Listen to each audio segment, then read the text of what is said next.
Hello friends, आज हम REET exam या फिर कोई भी एग्ज़ाम है टीचिंग की, उसमें शिक्षण विधियों के अंतर्गत एक विधि आती है हर्बर्ट विधि, जो छोटे बच्चों को पढ़ाने की बहुत महत्वपूर्ण विधि है। उसके बारे में आज पढ़ेंगे हम। ये विधि हर्बर्ट नामक वैज्ञानिक ने दी थी। हर्बर्ट उसके नाम पे इसकी विधि का नाम पड़ गया। ये विधि 5 चरणों में है।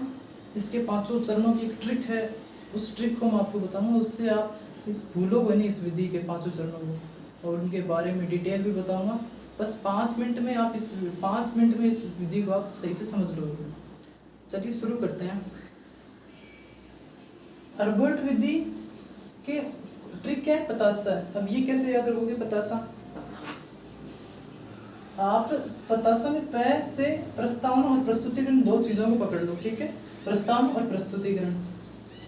प्रस्तावना और प्रस्तुतिकरण में सबसे पहले क्या लोगे आप? प्रस्तावना लोगे या प्रस्तुतिकरण? तो आपको सबको ही पता है, सबसे पहले आप जैसे आप निबंध लिखते हैं उसमें भी सबसे पहले आप प्रस्तावना लेते हैं, इसमें भी सबसे पहले प्रस्तावना लेंगे आप। फिर प से 2 है ना प्रस्तावना, फिर प्रस्तुतिकरण अपने आप आ जाएगा।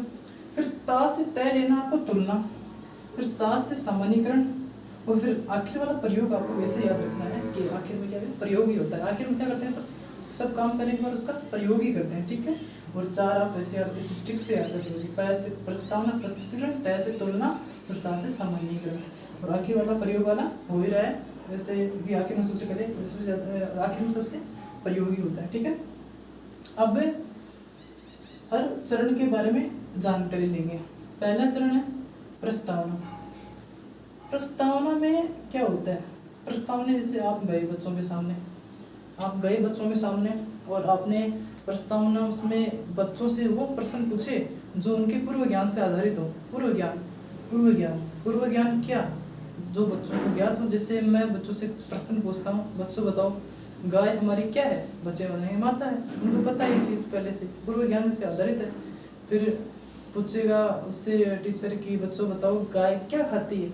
गाय घास फूस खाती है, बच्चे बता देंगे। फिर टीचर पूछता है बच्चों से कि बच्चों बताओ गाय क्या देती है? गाय दूध देती है, बता देंगे बच्चे। फिर पूछेगा टीचर बताओ गाय शाकाहारी है मांसाहारी? अब बच्चों को ये नहीं पता शाकाहारी क्या होता है, मांसाहारी क्या होता है।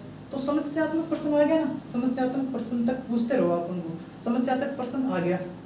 अब ये समस्यात्मक प्रश्न, इसके बारे में आप अब बच्चों को पढ़ाओ ये क्या होता है, इसके बारे में प्रस्तुति दो, तुलना, सामान्यीकरण, प्रयोग, सब कुछ इसका समस्या का हल करो। आप कैसे करते हैं देखिए। अब समस्यात्मक प्रश्न आ गए, जैसे भाई गाय शाकाहारी या मांसाहारी, ये समस्यात्मक प्रश्न आ गए।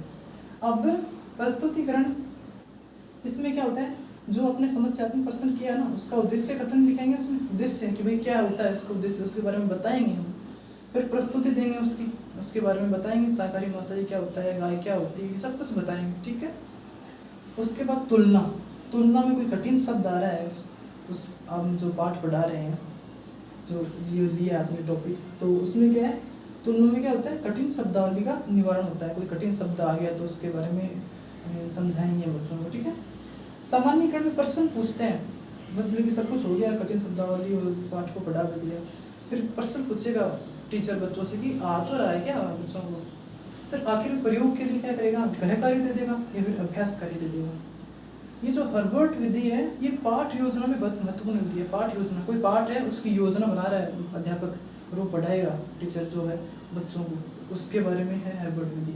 और वो कैसे पढ़ाएगा, वो पाठ योजना कैसे तैयार करेगा, वो चरण है ये 5। इस प्रकार से उसको तैयार करना। ऐसे नहीं सीधा ही तुलना उठा लिया बीच में से, प्रस्तावना प्रस्तुतिकरण करवाया ही नहीं, ऐसे कुछ नहीं होता। ये चरण क्रम से याद होने चाहिए। इसके लिए ट्रिक मैंने बता दी। प से 2 शब्द होते हैं, प्रस्तावना, प्रस्तुतिकरण, ता से तय, तुलना, सा से सामान्यीकरण, और आखिर में सबसे ज्यादा क्या होता है? प्रयोगी होता है। तो ये से 5 चरण है, ये याद रखना बहुत जरूरी है, आपके लिए बहुत इंपॉर्टेंट विधि है ये। ओके।